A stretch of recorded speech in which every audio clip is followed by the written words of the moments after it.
There's a certain kind of peace that comes from having one corner of the world that's truly yours.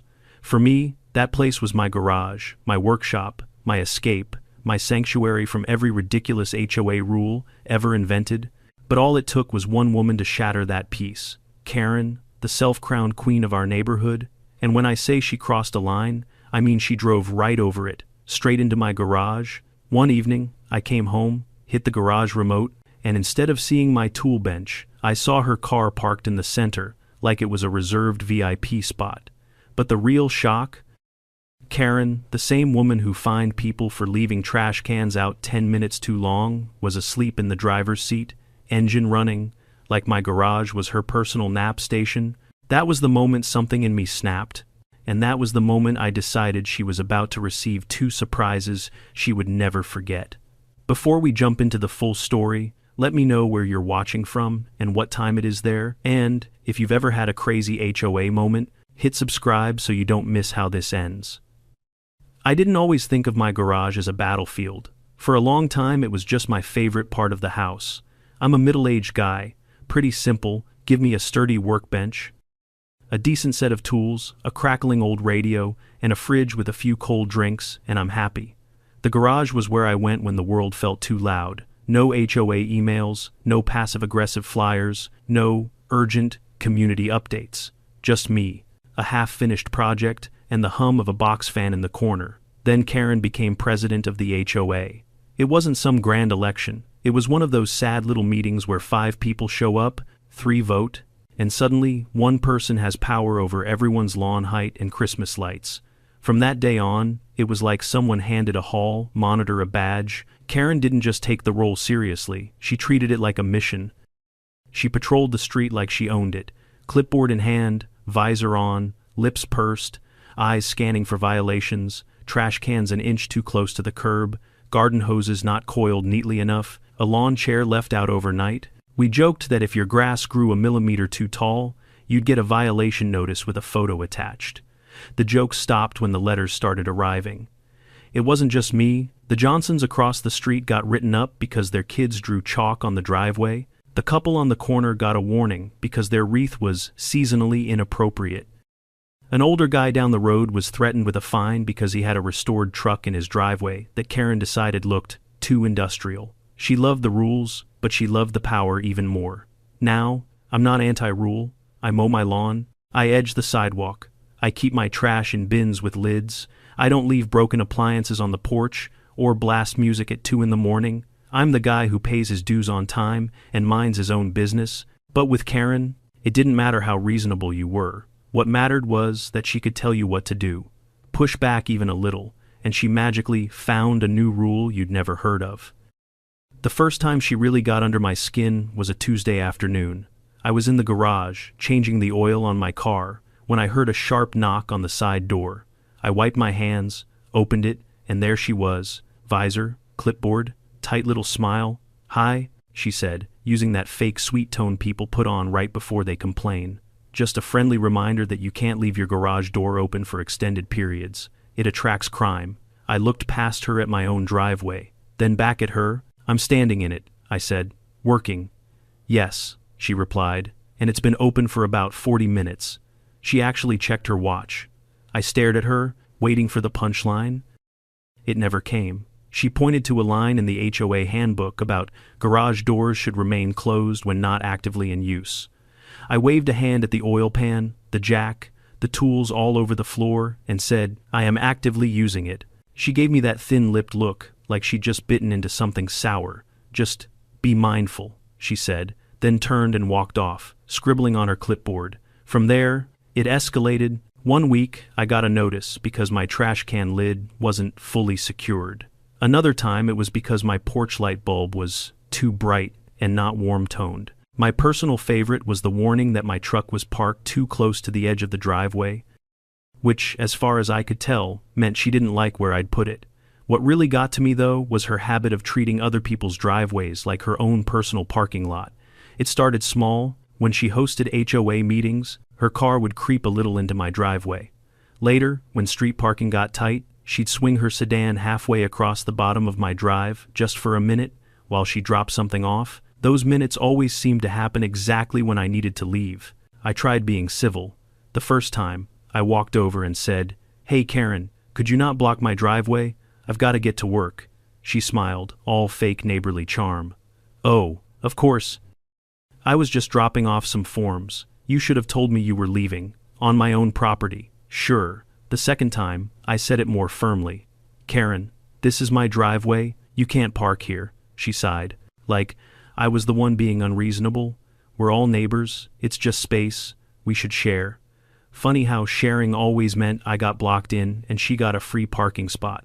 Over time, she pushed farther, like a kid testing a boundary. First, the bumper crossed the edge of my property, then half the car. Then, one particularly bad afternoon when there were no street spaces left, I came home to find her sedan parked sideways across the front of my driveway like a barricade. That day, I didn't ask nicely. I rang her doorbell. She opened it with her phone to her ear, clearly mid-conversation.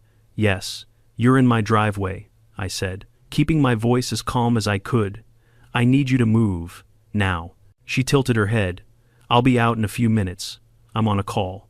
"I'm on a schedule," I replied. "Move the car now, or I'll have it towed." Her eyes narrowed. "You can't tow my car. I'm HOA president. We control the towing contract." That sentence lodged in my brain like a splinter. She really believed the rules bent around her. I didn't tow her car. I walked away before I said something I couldn't take back. But after that, I noticed every little encroachment, every time she parked too close, every time she swung her door open like my driveway was overflow parking for the HOA queen. The garage became even more important after that. It was the last line, the one place she hadn't invaded. I kept it organized, clean, private. I even installed a small security camera above the interior door, not because I expected trouble, but because my tools weren't cheap, and I liked knowing if anyone messed with them. For a while, things calmed down. She still did her patrols, still mailed out her little violation letters, still wielded the HOA handbook like a weapon, but she stopped blocking my driveway as often. Maybe someone else had climbed to the top of her hit list. Maybe she'd found a new project. I didn't care. As long as my garage stayed mine, I'll never forget the evening. Everything changed, because it began so normally. I had just finished a long shift, one of those days where every hour feels like 3. All I wanted was to pull into my garage, close the door behind me, crack open a cold drink, and sit on my little rolling stool while pretending to check on a project I had no energy to touch. The simple rituals of a tired man. That was the plan. I pressed the remote as I turned onto my street, already feeling the relief of home washing over me. The garage door began to rise in that slow, familiar way, and then my foot slammed the brake pedal to the floor. There was a car in my garage, not near it, not blocking it, not barely inside by mistake. No. Karen's gold-colored sedan was parked dead center in the middle of my garage, like she'd pulled in, set the parking brake, and settled into a premium reserved spot paid for with HOA arrogance. I stared into the space as the garage door finished lifting. For a full 3 seconds, my brain refused to process what my eyes were seeing. It wasn't just that her car didn't belong there. It was that she had crossed the final line, the only untouched boundary left on my property. I got out of my truck slowly, as if any sudden movement might make the whole thing even more surreal. I walked toward the garage, half expecting her to jump out and claim some bizarre HOA emergency that required her to commandeer my garage like she was part of a government agency. But as I got closer, I didn't see movement. I saw something far stranger. Karen was inside the car, head tilted back, mouth slightly open, hands folded across her stomach, eyes closed. She was asleep, in my garage, like it was a hotel nap station. For the first time in my life, I actually checked around for hidden cameras. This had to be a prank, a social experiment, a lawsuit trap, a new HOA rule being filmed for some kind of dramatic demonstration, something, anything, but no one was around. The cul-de-sac was quiet, porch lights glowing softly, a sprinkler sputtered 2 houses down. The air smelled faintly of jasmine and engine fumes. I stepped up beside the driver's window. The engine was running, the air conditioner hummed. Karen was curled slightly to one side, visor still on her head. It was like she had driven straight into my garage, shut the door, leaned back, and passed out mid-power trip. I knocked on the window. Not hard, just enough to wake any functioning human. Nothing. I knocked again, this time louder, still nothing. Then I knocked a third time, the kind of knock you use on teenagers who've slept through their alarms. Karen didn't so much as twitch. She was OUT. Whatever she'd been doing before this, it had drained every ounce of consciousness from her. I stepped back and stared at her in disbelief. For a moment, some tiny part of me wondered if she was okay, but the soft rise and fall of her chest told me she was fine, just sleeping incredibly deeply, in the one place she absolutely, unquestionably should not be. And that's when the irritation hit me, because this wasn't an accident, it wasn't a misunderstanding, it wasn't, oh, I thought this was the guest parking area. This was entitlement in its purest form. Karen genuinely believed the HOA rules bent around her, that other people's property lines were optional, that personal boundaries were cute suggestions, not actual limits. I circled to the front of the car. She had pulled in perfectly straight, she'd taken her time, she'd stopped just short of my tool chest, leaving enough room for someone to walk between the bumper and the workbench. She didn't just park here, she settled in, and the more I thought about it, the more it felt like the culmination of every stupid little HOA power move she'd pulled over the past year. All the warnings, all the condescending lectures, all the smug, I'm just enforcing the rules speeches. This was the moment where the universe said, all right, buddy, today's the day you push back. I looked at her sleeping in that car, blissfully unaware of the storm she'd created, and a calm washed over me, a clarity I hadn't felt in months. I wasn't going to yell. I wasn't going to knock until she woke up. I wasn't going to call the police or the towing company. No, I was going to fix this the way a man fixes a boundary problem. First, I hit the garage door button and let it close. The motor whirred, the panels slid down, and the outside world disappeared with a soft thump. Now it was just me, Karen, and the soft rumble of her car engine filling the quiet space. Second, I checked the interior door leading into my house. Locked. Good. That mattered for what would come next. I stood in the middle of the garage with my arms crossed, thinking, the longer I watched her sleep, the more ridiculous the whole situation became. Karen, the self-appointed sheriff of the neighborhood, sleeping in the one place she had absolutely no business being. She looked peaceful, even serene, like she had conquered my property and now rested triumphantly after the victory. I stepped closer and said through the window, Karen, nothing. Karen, I repeated, louder. Her eyelid twitched, but she didn't wake. I could have opened the car door, but something in me knew that whatever reaction she gave would be defensive, dramatic, and full of excuses. She'd twist the story before I even had a chance to speak. She'd claim authority, claim misunderstanding, claim she had every right to be here because of some imaginary HOA subclause she invented 5 minutes earlier. So instead of confronting her right then, I decided to teach her, and that's when the plan came to me clean, simple, poetic. Karen had parked in my garage. Fine. She would experience my garage, every inch of it, including its residence. I smiled to myself and walked into the house. I whistled, once sharp, short, familiar. 2 sets of heavy paws thumped across the tile. Max trotted up first, the serious older one with a chest like a brick wall.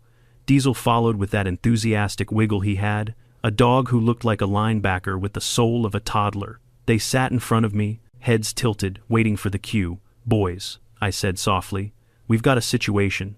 Their ears perked. There's someone in the garage who doesn't belong. Max let out a low, rumbling sound, not a growl, more like a question. Who? Karen, I said. Both dogs reacted exactly the way you'd expect from 2 Rottweilers who had, on multiple occasions, watched me rant about HOA violations. Diesel wagged harder. Max's posture shifted into full guard mode.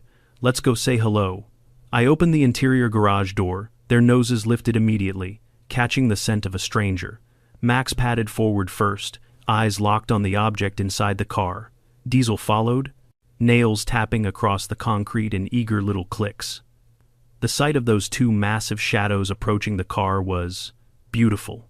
They stood directly in front of the driver's window, staring at Karen with the patient intensity of creatures who fully understood personal boundaries and deeply mistrusted those who ignored them. Karen slept on. I folded my arms, leaned against the workbench, and waited, because sooner or later, she was going to wake up, and when she did, The two surprises were going to redefine the word regret. Max was the first one to notice when Karen finally stirred. He didn't bark, he didn't growl, he just stood there, this 120-pound wall of muscle and discipline staring through the glass like a bouncer, waiting for a drunk customer to realize they were in the wrong club. Diesel, meanwhile, was pacing excitedly beside him, tail wagging so hard his whole back end swayed with it. To him, everything was a fun surprise. To Karen, well, she was about to have a very different experience. Her eyelids fluttered, her head shifted slightly, then her visor slipped sideways. Landing crooked across her forehead, she wrinkled her nose, stretched once, and blinked herself halfway awake. Her eyes opened fully. They met Max's eyes first. It was like watching someone flip from sleepy to terrified. In a single frame, her mouth fell open, her whole body jerked upward. She gasped so sharply I could hear it through the glass. And then, right on cue, she let out a scream worthy of a low-budget horror movie. Max didn't move. Diesel froze, confused. I bit the inside of my cheek to keep from laughing. Karen scrambled backward, slamming her shoulder against the door. Then she twisted and tried to climb into the back seat. But her foot got tangled in her purse strap, and she half fell, half flopped over the center console. It looked like someone had tossed a mannequin into a dryer.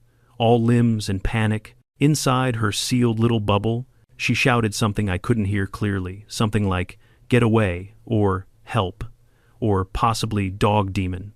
Based on the expression, it could have been any of the three. She fumbled for the door handle. Locked. She hit the lock switch. Still locked. She looked up at the garage door. Closed. Then she looked at the interior door leading into the house. Also closed. She was trapped, and she knew it. Her next scream was louder, higher pitched, and broke halfway through like a ninth grader at choir practice. Diesel barked once, not aggressively, just startled by her volume, and that sent her into another spiral of flailing limbs and muffled shrieks. I stepped forward, leaning my elbows casually on the hood of her car, watching her through the windshield like I was enjoying a matinee performance. "Karen," I said calmly through the glass. "Good morning." She mouthed something along the lines of, "Let me out," punctuated by frantic pointing gestures toward the garage door. Now, I want to make something clear. I wasn't trying to terrorize her. My dogs weren't dangerous, not unless someone threatened me directly. But Karen didn't know that. And frankly, given everything she'd put the neighborhood through, a little respectful fear of boundaries seemed overdue.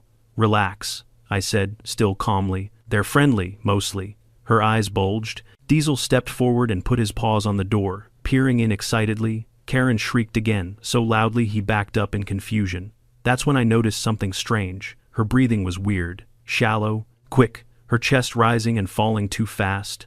At first, I thought it was pure panic, but then she sneezed.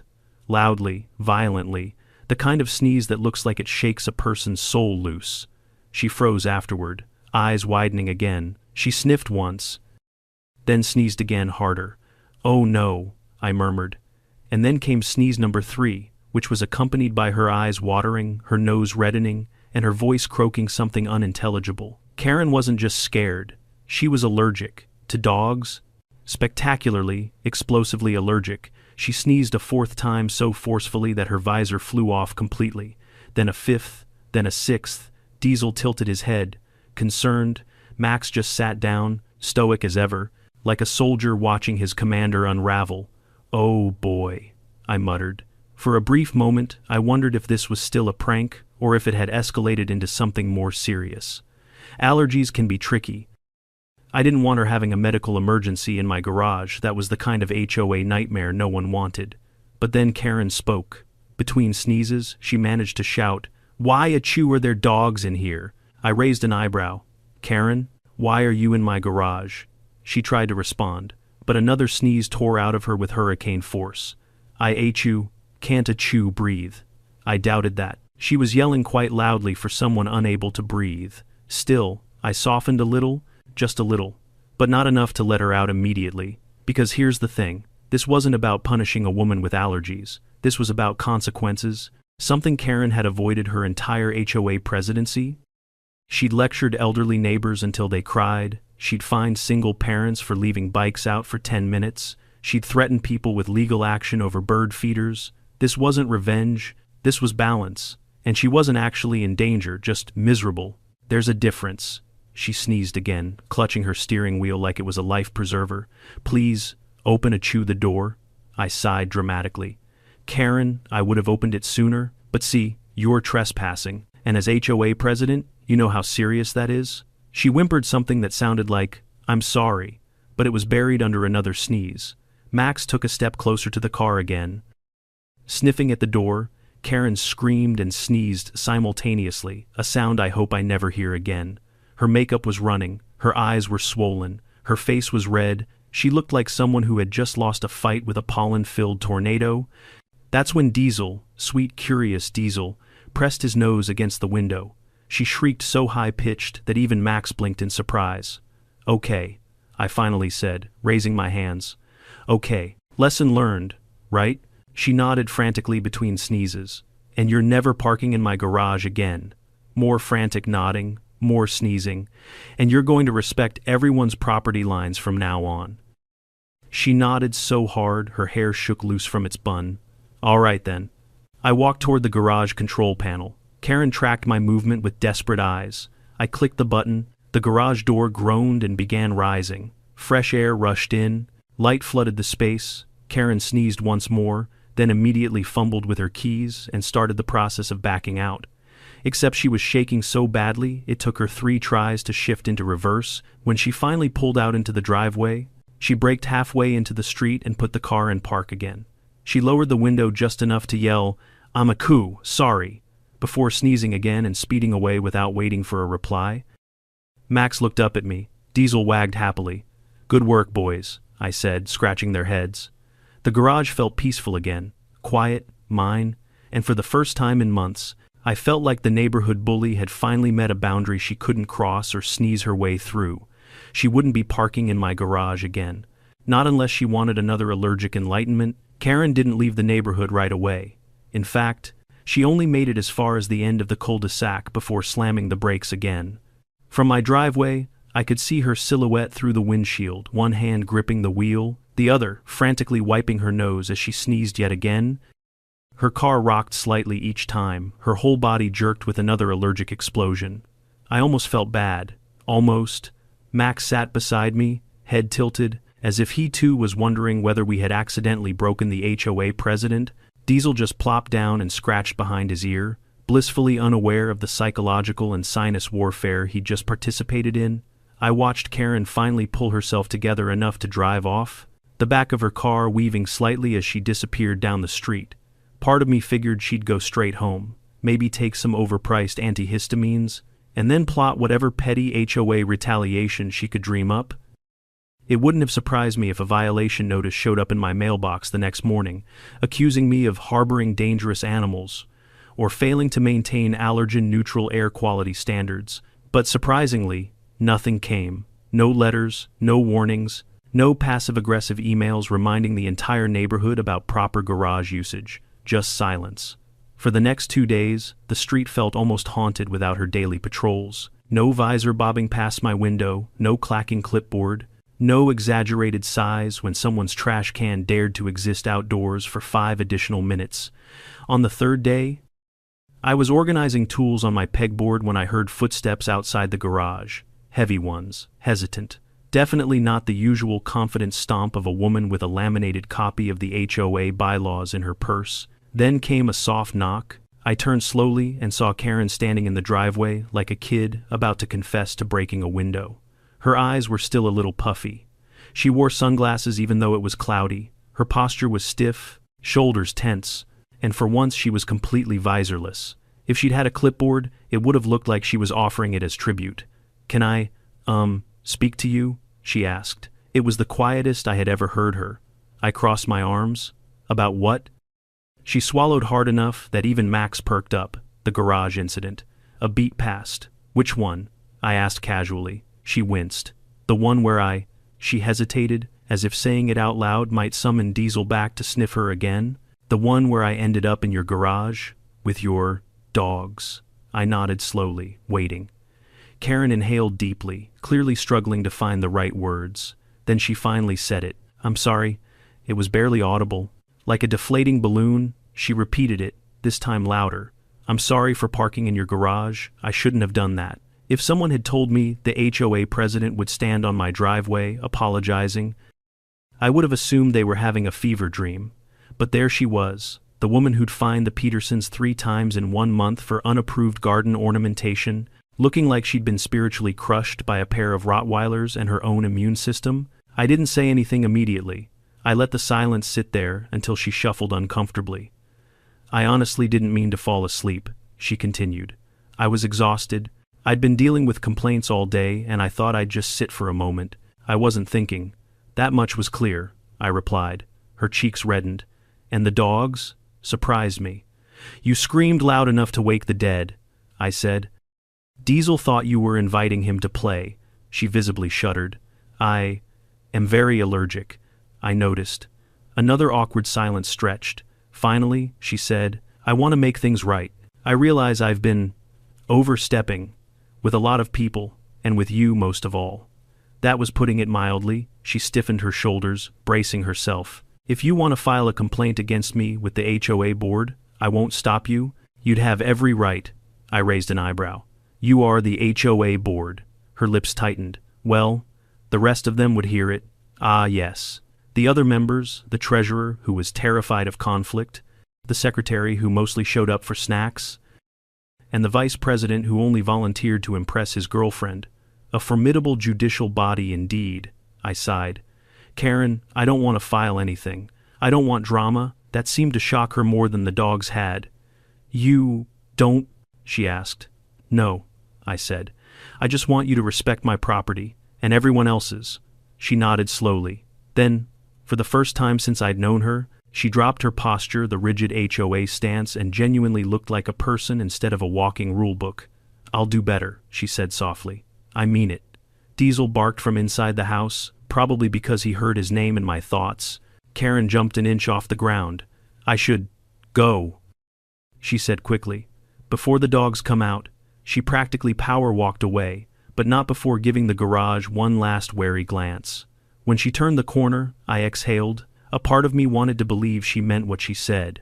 Another part suspected that once the embarrassment wore off, she'd return to patrolling the neighborhood like a self-appointed sheriff. But for now, at least, peace had returned, or so I thought. The next morning, something strange showed up in my email. An official HOA announcement. Subject line, UP dated guidelines for garage and driveway access. I opened it immediately, expecting another round of absurd rules. Instead, I found this. Effective immediately. No homeowner or HOA official may enter or utilize another homeowner's garage or driveway without explicit permission. Violation of this guideline may result in disciplinary action. I stared at the sentence for a long moment. Karen had written a rule forbidding Karen from ever doing the thing Karen did. It was glorious, but the best part came next. Additionally, HOA members are reminded that the personal property of homeowners, including pets, must be respected at all times. She didn't mention dogs by name, but I knew exactly what inspired that clause. For the next week, the neighborhood buzzed with confused chatter. People wondered what had happened. Someone swore they heard screaming coming from my house that night. Another claimed Karen had run a 4-minute mile while sneezing the whole way home. The rumors grew until the entire cul-de-sac walked around like they were waiting for the next chapter, but no one knew the truth. Well, no one except me, Max, and Diesel. One evening not long after, I sat in a lawn chair in the driveway. The sun was low, the sky streaked orange, and the dogs lounged lazily beside me. Across the street, the Johnsons were out watering their flowers. When Karen walked past on her route, she paused, maintaining a cautious distance. Evening, she said stiffly. Evening, I replied. Max lifted his head. Karen flinched. She hurried away. I sipped my drink, feeling more relaxed than I had in months. Not because I'd scared her, not because she'd apologized, but because, for once, someone who had pushed everyone around had finally run into something immovable, a boundary she couldn't bulldoze with authority. And it wasn't anger that brought that boundary back. It was a pair of dogs and one very sneezy wake-up call. I really thought things would settle after that. After all, Karen had apologized something I wasn't sure she was physically capable of doing before that day. She'd rewritten HOA rules to prevent a repeat of her own mistake. She was avoiding my driveway like it was the epicenter of a plague zone. Everything suggested the universe had finally rebalanced itself. But with people like Karen, balance doesn't last long. A week went by without a single violation notice appearing on anyone's door. 2 weeks without her marching down the sidewalk like a mall cop on a mission. 3 weeks without so much as a passive-aggressive email about trash bins. The neighborhood actually relaxed. Kids played outside again without fear of being cited for excessive sidewalk chalk. People left porch lights at whatever brightness they wanted. The Johnsons even dared to put out a flamingo garden ornament, a bold move that would have guaranteed a warning letter in the old regime. It was peaceful, too peaceful, because when someone like Karen disappears from public HOA activity, it only means one thing: she's busy plotting something new. I didn't notice the signs at first. The way her blinds were always half open, as if she was studying the street. How she paused when passing my house, checking for the dogs before walking faster. How she wasn't patrolling, but she wasn't resting either. She was thinking, and as anyone who's dealt with a power-hungry HOA president knows, Karen thinking is a dangerous thing. One afternoon, I was in the garage carving a piece of cedar for a small shelf project. Max lay near the doorway, keeping watch, while Diesel gnawed on a rubber ball that had seen better days. The smell of sawdust mixed with warm air, a simple, comforting scene. Then I heard footsteps, slow, hesitant. Karen appeared at the edge of the driveway again. "Hi," she said. Max stood up. Karen immediately took a full step back. "He's fine," I said. "He's just being protective," she swallowed. I need your help. Sort of." That was unexpected. Karen never asked for help. She issued orders. I set down the wood piece. "With what?" She glanced around like she was afraid someone might overhear. "There have been complaints," I raised an eyebrow. "About what this time? Lawn gnomes, wind chimes, tulips growing at a rebellious angle?" She didn't laugh. Karen never laughed, but especially not today. "Not those. Something about security. People feel unsafe." "Unsafe," I repeated. "In this neighborhood, yes." She clasped her hands nervously. "They say someone is watching the neighborhood, taking notes, writing things down." I stared at her. "Karen, that was you, for the past 2 years." "I know," she said, cheeks coloring. "But this is different. Someone who isn't me." "Now that was interesting," she continued. "A few neighbors mentioned seeing a man walking around at night, clipboard, flashlight, checking houses. They thought it was HOA related, but it wasn't." I crossed my arms. "So, you want my help because—" She looked down at her shoes, a gesture I didn't think she was capable of. "Because I realized something after. The garage incident. I can't keep doing everything alone, and people trust you." That last bit hit me harder than I expected. People trusted me? Sure, I said hello. Helped lift heavy things, loaned out tools, but trust. I wasn't the neighborhood spokesperson. I wasn't a leader. I was just the guy who wanted to be left in peace. But Karen believed it, and frankly, the idea of someone creeping around at night with a clipboard sounded alarming enough to take seriously. "Okay," I said finally. "What do you want me to do?" "Just keep an eye out," she said. "Tell me if you see anything unusual." I nodded. "Fine." She relaxed slightly, then looked into the garage as if expecting the dogs to leap at her. And what?" I asked. She hesitated. "I know I've been difficult. I'm trying to be better. I really am." Before I could respond, she turned and hurried off like she'd just confessed a crime. After she left, Max bumped my leg gently, sensing I was deep in thought. Diesel dropped his chewed-up ball at my feet, demanding emotional support in the form of fetch. I scratched Max's ears.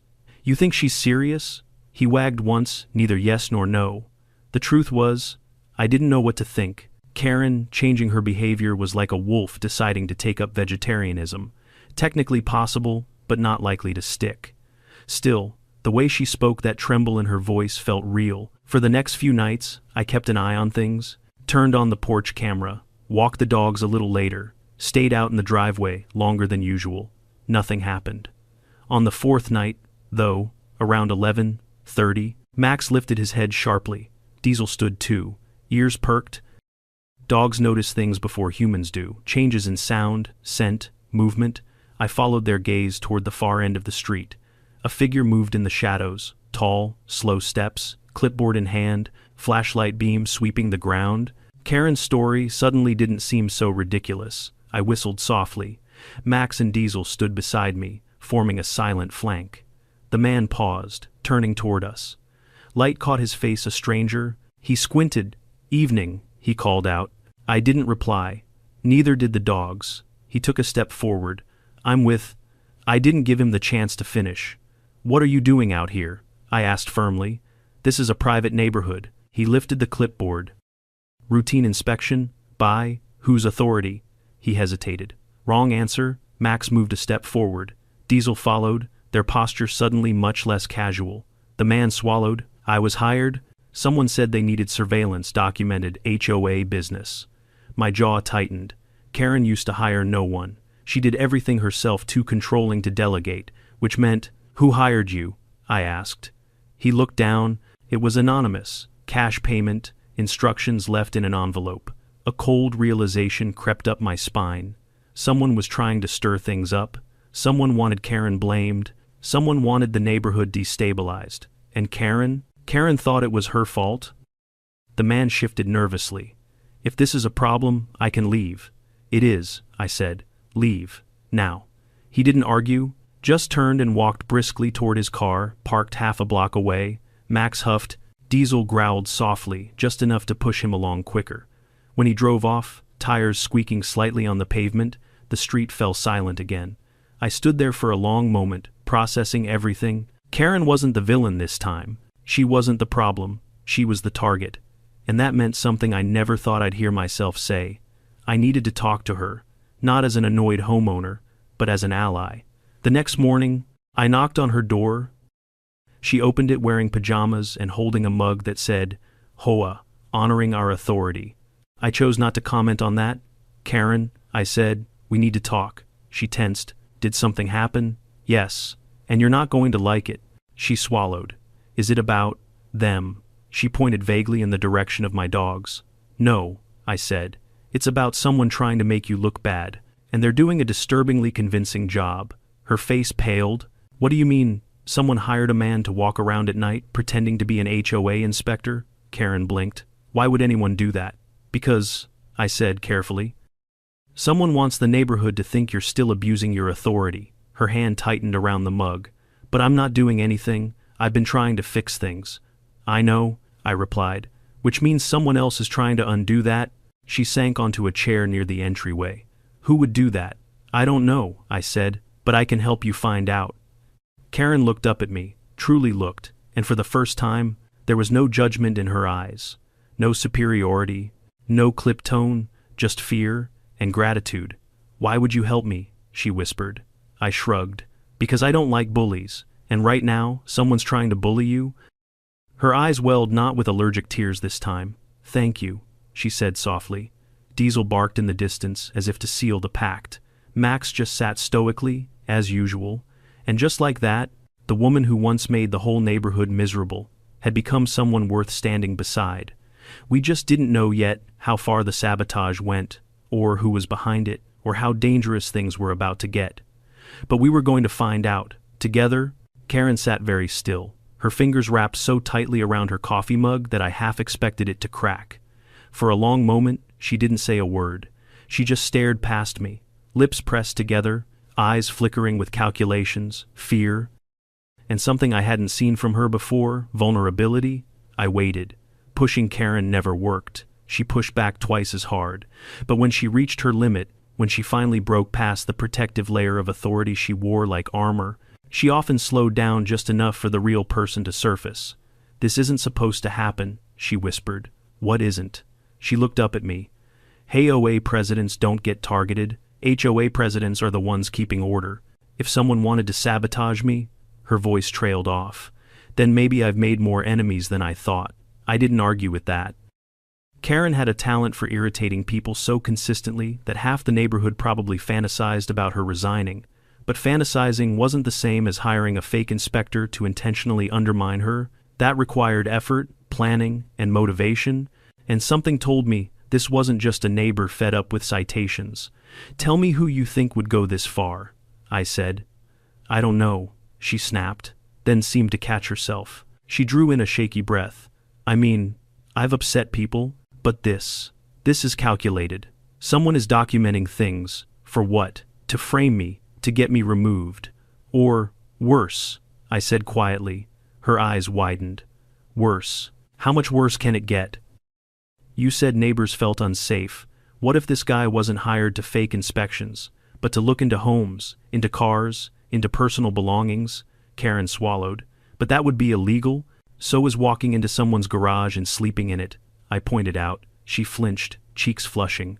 Okay, fair. But why would anyone want information about the neighborhood? Blackmail, burglary, identity scams, I listed. Or maybe someone is trying to destabilize the HOA to justify taking control. Karen frowned. Who would want control of this HOA? Do you know what we get paid? Nothing? Exactly. It's a volunteer job. You couldn't pay me to— She stopped herself. Well, you know, I almost smiled. If nothing else, her embarrassment humanized her. Let's focus on the facts, I said. Who benefits most from making you look incompetent? Karen rubbed her temple. Maybe one of the board members. They've been frustrated with me before. Because you micromanage everything. I don't. She stopped, sighed. Okay, maybe a little. She stood abruptly and walked toward her kitchen, pacing back and forth as she thought out loud. The treasurer. No. She's terrified of conflict. The secretary. No. He only shows up for the pastries. The vice president. She paused. I raised an eyebrow. The boyfriend. Impressing one. Yes, she said slowly. But he's been trying to look more responsible lately. And he's ambitious. Very ambitious. Ambitious enough to hire someone to frame you. Possibly. He did bring up the idea of modernizing the HOA leadership structure. Whatever that means, it means he wants to be in charge. Karen froze, and for a moment I saw it click in her mind how this surveillance actor could provide ammunition for a coup, a scandal, a forced resignation, someone trying to dethrone the HOA queen. She sank into a chair. I can't believe this. I really can't. I pulled out a chair across from her and sat down, believing it isn't the point. What we have to do is stop it. Karen stared at me. We. Yeah, I said. We. Someone is messing with the neighborhood and using you to cover their tracks. We solve it together. Her eyes softened. Why would you help me after everything I've done? Because, I said, you're trying to change, and because someone worse might replace you. She let out a short, humorless laugh. That's terrifying. Before I could respond, there was a loud crash outside. A trash can tipping over. Diesel barked from my yard, sounding the alarm. Max growled, a deep, resonant sound that made goosebumps rise on both our arms. Karen and I shot to our feet simultaneously. That came from the side of the house, I said. Diesel barked again. More urgently this time, Karen covered her mouth. You don't think the man came back, do you? Only one way to find out. We hurried outside, sticking close to the wall. Diesel sprinted ahead, tail stiff, barking toward the gate. Max stayed between Karen and the noise, a naturally trained guard dog, positioning himself exactly where he needed to be. When I reached the gate and yanked it open, a figure jumped back in surprise. I almost punched him before I processed who it was. The vice president of the HOA. Brandon, tall, annoyingly handsome, hairstyled like he belonged in a shampoo commercial, clipboard in hand. Whoa, hey, calm down, he yelped, throwing his arms up as Max stepped forward, hackles raised. What the hell are you doing in my side yard? I demanded. I wasn't in your yard, he stammered. I was just passing by, taking notes. On what? I said sharply. He swallowed. On property maintenance. Karen stepped forward, her voice cold. Property maintenance isn't done in people's yards at 11 at night. He looked startled to see her. Karen, oh, I didn't expect you hear. Karen folded her arms. Clearly. Brandon's eyes darted between us, his clipboard clutched tightly like a security blanket. I was just doing some preliminary checks for next month's meeting. Nothing suspicious. Karen took a step closer, her face inches from his. Do you think I'm stupid, Brandon? He blinked. What? No? Of course not. You hired someone to impersonate an inspector, didn't you? His face drained of color. What? No. That's ridiculous. Is it? Karen said, her voice low. Because I've been watching you, and you haven't just been taking notes, you've been snooping. Max growled again. Brandon backed up until he hit the fence. I didn't hire anyone, he blurted. I swear. Then why is someone walking around with a clipboard at night pretending to do HOA inspections? I pressed. He stuttered, opening and closing his mouth like a fish gasping for oxygen. I don't know anything about that, he said finally. Karen narrowed her eyes. Then what are you doing on this side of the house? He hesitated, and in that hesitation I saw everything. Fear, guilt, panic, not innocence. Brandon looked at Karen, then at me, then at the dogs. Diesel stepped closer, barking once as if demanding an answer. Finally, Brandon blurted, Okay, someone told me you were hiding something in your garage. Karen blinked. Me? No, Brandon pointed at me. Him? I stared at him in disbelief. Hiding what? I don't know, he said, voice cracking. I got an anonymous message saying you had illegal equipment stored here, that you were a threat to the neighborhood, that the HOA should document your activities. Karen and I exchanged a look. Someone was playing all sides. Someone who wasn't Brandon. Someone who wasn't Karen. Someone who wanted chaos. Karen spoke first. Show me the message. Brandon fumbled with his phone, hands shaking, and finally pulled up an email from a burner address. No name, no signature, just vague accusations and instructions. Karen's face went white. That email, I got one too. So did I said slowly. A chill ran through all of us simultaneously. This wasn't petty revenge. This wasn't power struggle. This wasn't an HOA feud. This was coordinated. Someone was manipulating us, watching us, playing us like chess pieces. Diesel whined softly. Max growled again. Staring toward the street, Karen whispered, What if the guy last night wasn't the only one? I tightened my fists. Then we're not dealing with an HOA problem anymore. Brandon swallowed. Then what is it? I looked from him, to Karen, to the darkened street beyond us. It's someone who wants this neighborhood torn apart, I said. And unless we figure out who, they're going to succeed. Karen's voice trembled. What do we do? And for the first time, I realized they were both looking to me for leadership. Not Karen, the HOA president. Not Brandon, the ambitious ladder climber. Me, the guy who just wanted to be left alone. I took a deep breath. We find out who's behind this, I said. We stop them, and we protect this neighborhood together. Karen nodded slowly. Brandon nodded faster, mostly because Max stepped closer. Diesel barked once, as if sealing the agreement. None of us knew how deep the sabotage went. None of us knew who we were up against, but one thing was clear. This was no longer about garages, dogs, or petty HOA drama. Someone was hunting us, and we were done being prey. Everything felt heavier after that night. Not just the air or the silence, the entire neighborhood felt different. As if the foundations beneath our quiet little street had shifted. People still watered their lawns, kids still biked around the cul-de-sac, porch lights still flickered on at dusk, but beneath all of it ran a current of unease, a sense that someone was watching, evaluating, waiting. Brandon, for all his earlier bravado, stayed glued to Karen's side like a panicked intern trying not to get fired. Karen, for the first time in her HOA career, stopped thinking about rules and started thinking about safety.